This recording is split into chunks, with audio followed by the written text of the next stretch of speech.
First time আমি আজকে pudding বানানোর চেষ্টা করতেছি জামাইকে অফিস থেকে আসলে সারপ্রাইজ দিব বলে। সো নিয়ে নিলাম 2টা ডিম আর 1 কাপ দুধ। আমরা প্রথমে 1 কাপ দুধের সাথে পরিমাণ মতো চিনি এবং লবণ মিশিয়ে নিব আর ডিমগুলোকে ফাটিয়ে নিব। তো প্রথমে দিয়ে দিচ্ছি পরিমাণ মতো চিনি, আমি আনুমানিক 4 চামচের মতো চিনি দিছি। তো তারপরে দিয়ে দিচ্ছি একটু লবণ। এবার লবণ আর চিনিটাকে দুধের সাথে ভালোভাবে মিক্স করে নিব।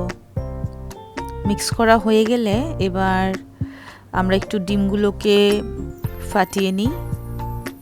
ওকে, ডিম ফেলে টেলে একাকার অবস্থা। এবার ডিমের সাথে দুধটা মিক্স করে নিব, দিয়ে দিচ্ছি। ওকে, এবার ভালোভাবে মিশিয়ে নিতে হবে যেন কোনো বাবলস না থাকে।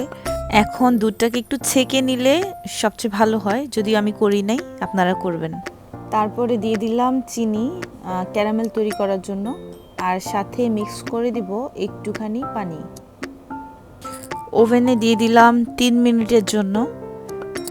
গাইস, 3 মিনিট পরে যেটা দেখলাম সেটার জন্য আমি প্রস্তুত ছিলাম না। এই দেখো কি হইল, এটা আমার ক্যারামেল পুড়ে একবারে কাপ শেষ, কাপের নিচ দিয়ে ফুটা হয়ে গেছে।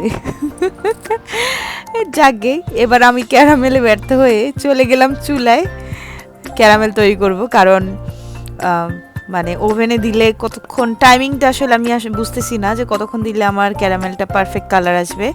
সো এই জন্য আমি ভাবলাম যে চোখের সামনে চুলাই করি সেই ভালো। তো চুলায় চলে আসলাম, এখানে অনেকক্ষণ ধরে ফুটতেছে বাট ক্যারামেলের কালার আসতেছিল না। তো অনেকক্ষণ চেষ্টার পরে রেডি হয়ে গেল আমাদের ক্যারামেল। সেটাকে ঢেলে নিলাম একটা বাটির মধ্যে যেখানে আমরা পুডিংটা বসাবো। সো ঢেলে দিচ্ছি এখন দুধ আর ডিমের যে মিশ্রণটা সেটাকে। সো এবার আমরা চলে যাব ওভেনে, আবারও দিয়ে দিব ওভেনে। একটা বাটিতে পানি দিলাম একটুখানি, তো সেটার মধ্যে বসিয়ে দিচ্ছি আর উপরে একটা প্লেট দিয়ে ঢেকে দিব। সো হয়ে গেল, আমরা আবারও দিয়ে দিচ্ছি 5 মিনিটের জন্য। আমি আসলে একবারে 5 মিনিটের জন্য দিই নাই, বারে বারে 1-2 মিনিট করে ট্রাই করতে করতে প্রায় 5-6 মিনিটের মতো দিয়ে দিলাম। এরপরে রেডি হয়ে গেল আমাদের পুডিং। এই হচ্ছে ফাইনাল লুক। যদিও দেখতে একদম এবড়ো থেবড়ো হয়ে আছে, কিন্তু আশা করি টেস্ট খারাপ হবে না।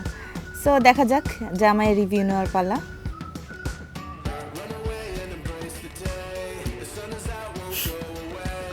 চাঁদের মতো হয়েছে।